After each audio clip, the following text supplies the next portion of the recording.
Good morning children, कैसे हैं आप। चलिए आज हम आपके लिए लेकर आए हैं 1B how I lost my milk teeth. ये है क्लास 1 की book level up vantage for learning and assessment. तो चलिए प्यारे बच्चों, क्लास 1 की ये बुक है और हम आज आपको पेज नंबर 15 से पढ़ाना चालू करते हैं। और ये है 1B how I lost my milk teeth. B1 look at the pictures. Pictures की तरफ देखिए। से व्हाट दे शो। वो क्या बताते हैं, वो क्या दिखा रहे हैं। Share with your class. इसे अपनी क्लास के साथ, इसे आपकी क्लास के साथ शेयर कीजिए। How important they are in your everyday life. आपके साथ ये क्या ख़ास है, वो हर दिन आपकी ज़िंदगी में। चलिए देखिए, ये हैं teeth, brush, tooth, doctor, hospital, cake. B2 read the poem. Once I had a wobbly tooth. Wobbly tooth means आगे पीछे हिलने वाले। wobbly tooth यानी के हिलने वाले दांत, डगमगाने वाले दांत। By Tony Langham. ये एक बच्चे का नाम है। ये टोनी लैंघम से सुनिए। Once I had a wobbly tooth that wobbled to and fro every time I ate my toast. I thought the tooth would go. Every time I ate my toast. I ate my toast. I thought the tooth would go. But then I ate a candy, a sticky toffee roll. A sticky toffee roll. Now, where my wobbly tooth was, there is nothing but a hole. Words in context. To and fro means move backward and forward. आगे पीछे हिलना। To and fro. To and fro means आगे पीछे हिलना। तो ये है बच्चा आपको कहता है, Tony Langham. Once I had a wobbly tooth. एक मर्तबा मेरे दांत में आगे पीछे हिलने लगे थे। दैट उबल, वो किस तरह हिलते थे। टू एंड फ्रो आगे पीछे।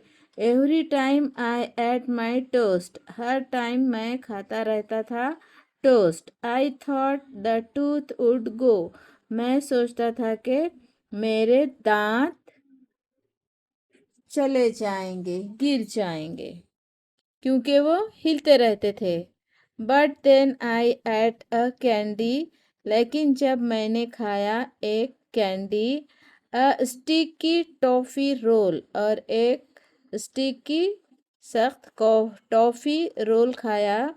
Now where my wobbly tooth, तब मेरे कहाँ गए मेरे हिलने वाले wobbly tooth. Was there is nothing but a hole, वहाँ पर पूरे के पूरे वो गायब हो गए थे जब मैं टॉफी रोल खाया। I sticky toffee role.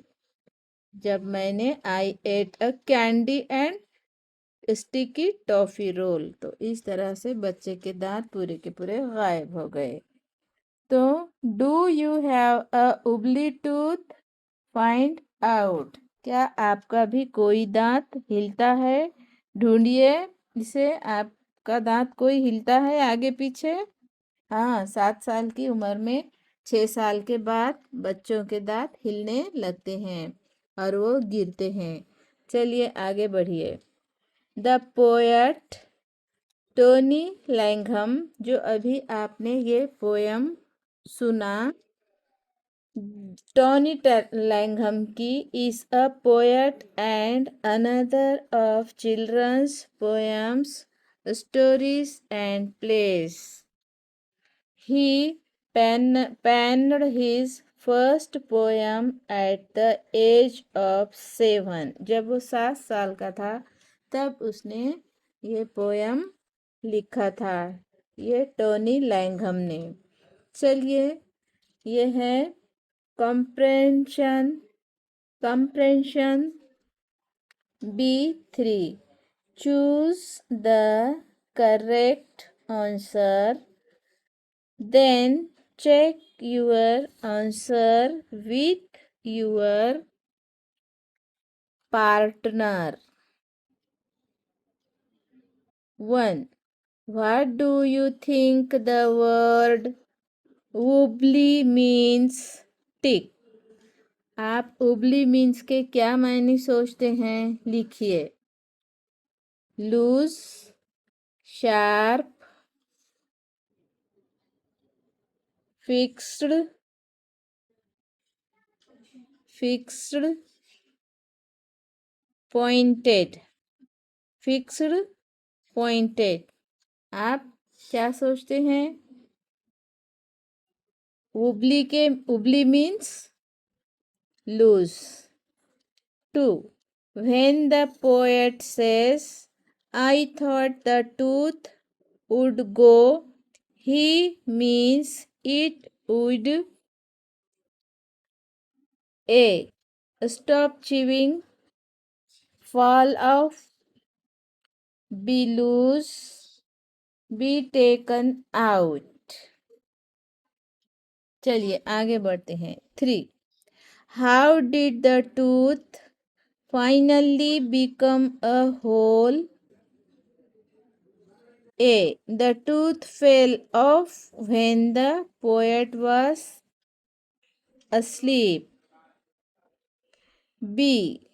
The tooth fell off when the poet was speaking. The tooth fell off when the poet was eating his toast. Eating his toast. The tooth fell off when the poet was eating a toffee roll.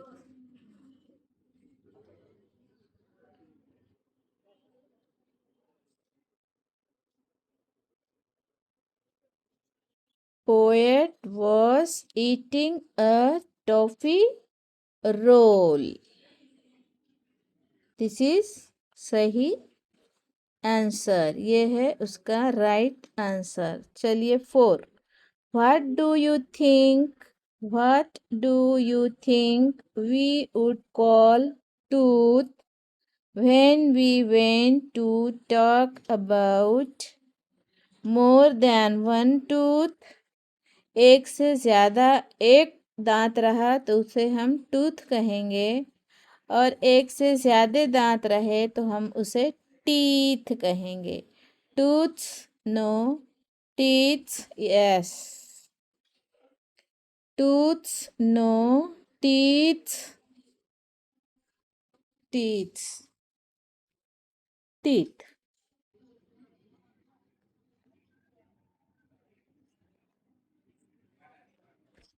B4. Write down the things Write down the things that can be eaten, which are mentioned in the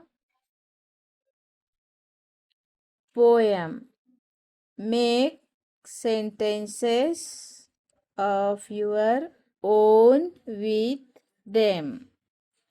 यहाँ पर आपको अपनी सोच खाने के बारे में और पोयम के बारे में अपने पोयम को अपने जुमलों में यहाँ पर अपने खुद के सेंटेंस में यहाँ पर आपको लिखना है।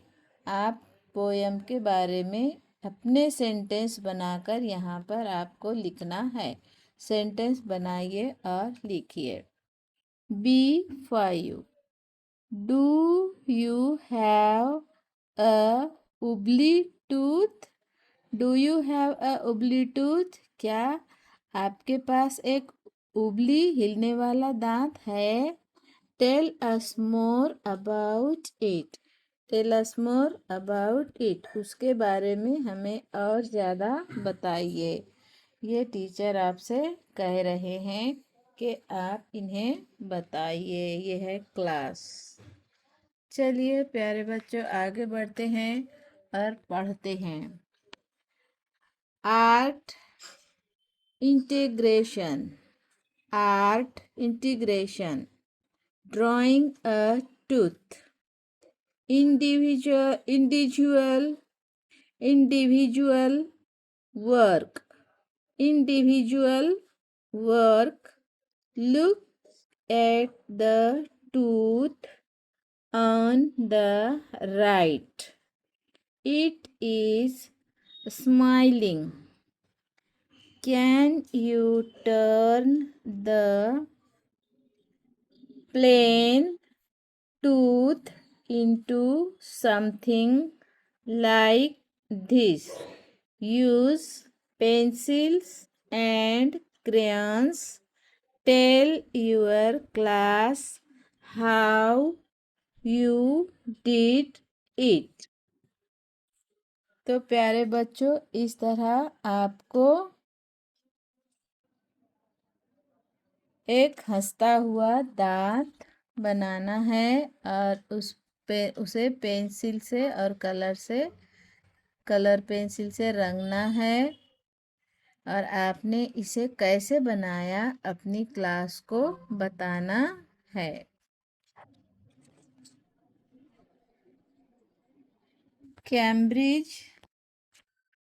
Cambridge English corner 1। Cambridge English corner 1।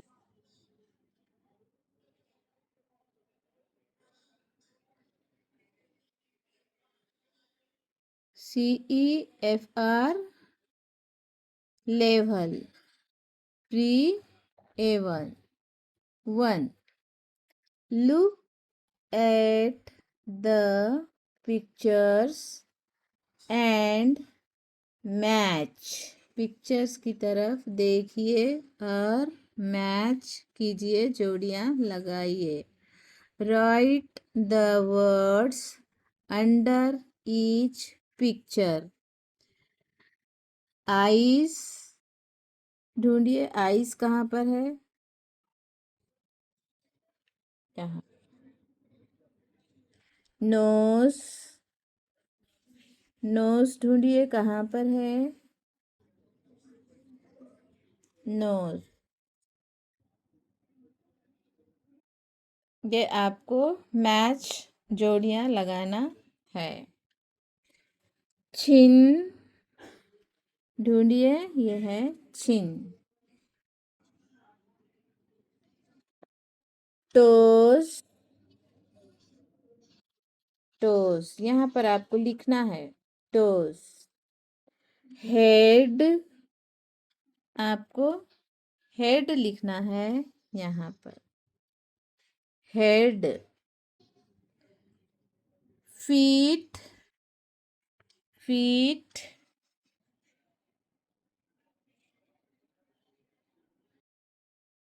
feet, ये है feet, पैर के पंजे, feet, feet, feet मीन्स पैर के पंजे। legs, ये हैं आपके legs, यहाँ पर आपको लिखना होगा legs। इस तरह आपको ये नाम लिखना है, जोड़ियाँ लगाना है और वहाँ पर रीराइट फिर से आपको यहाँ पर लिखना होगा। चलिए आगे बढ़ते हैं। Listen, do the action and chant and chant. Come on everybody, come on and chant along. Do this action too. Come on and sing the song. Shake your head, touch your feet,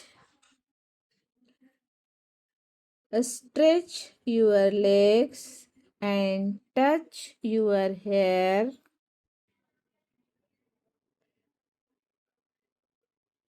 Blink your eyes and touch your nose. Now come on and tap your toes. Stretch your arms,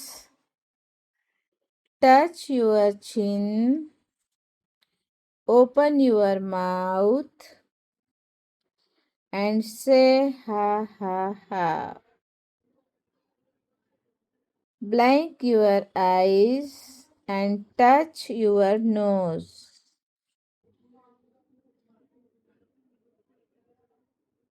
Now come on and jump on your toes.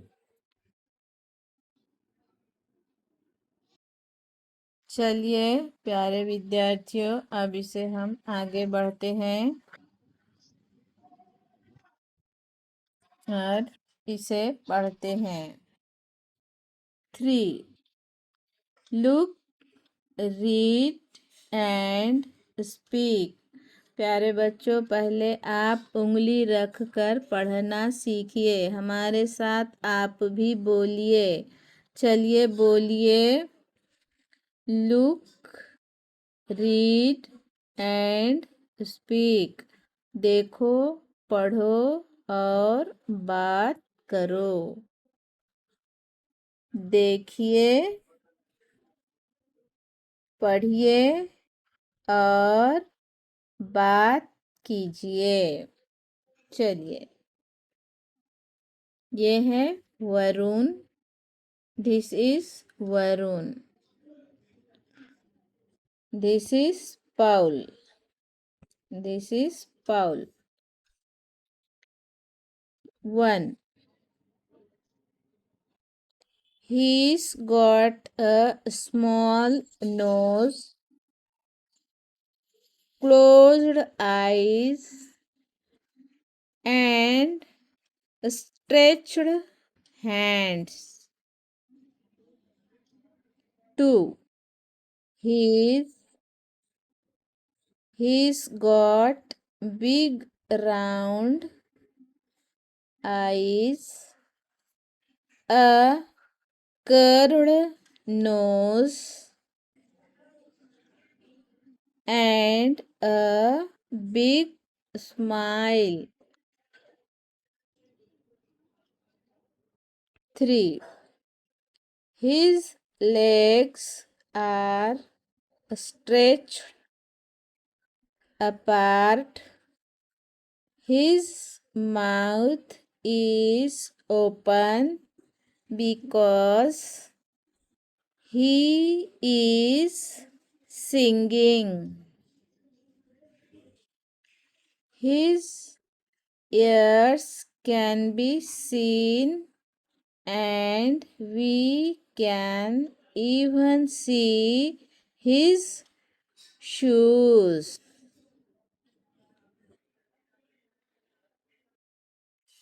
5. His ears are covered with big headphones. We cannot see his feet or his legs. Varun is numbers and यहाँ पर आपको वरुण के बारे में जो है वो यहाँ पर आपको नंबर लिखना है। इसमें से वरुण के बारे में कौन कौन से जुमले कौन कौन से सेंटेंस कहे गए हैं।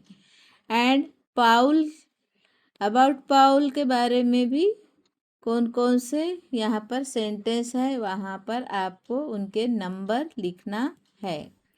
चलिए आगे बढ़ते हैं। Parents corner activity, ask your child about a friend in school. Ask them to describe their time with this friend with the help of the following questions. Number 1. Do they sit next to you in class? 2. Do you play together? 3. What is the color of their eyes and hair?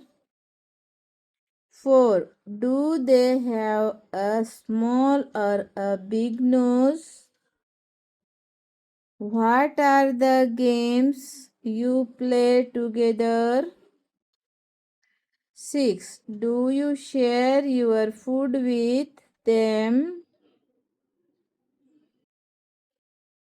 तो प्यारे बच्चों, इस तरह आप ये speaking कीजिए और parents आप भी अपने बच्चों से स्कूल से आने के बाद इन सवालों को अपने बच्चों से पूछिए।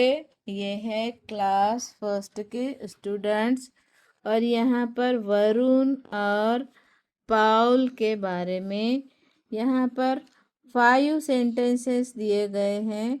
तो वरुण के कौन से सेंटेंसेस है उसके नंबर लिखिए और पाउल के कौन से सेंटेंस है यहाँ पर उनके नंबर लिखिए। तो चलिए प्यारे स्टूडेंट्स, अब हम आपको यूनिट 2 अगले वीडियो में हम आपको पढ़ाएंगे। अभी हमने आपको बोलना या पढ़ना सिखाया है, जो है आर्ट, इंटीग्रेशन और यह है रीडिंग, और आपको शुरू किया है 1B, how I lost my milk teeth. तो प्यारे बच्चों, प्यारे विद्यार्थियों, इसको आप बार बार पढ़कर बुक को पढ़ना सीखिए और इस वीडियो को बार बार सुनकर अपने बुक को, अपने लेसन को पढ़ना और याद करना और बात करना और लिखना सीखिए। मिलते हैं अगले वीडियो में अगला यूनिट लेकर। बाय।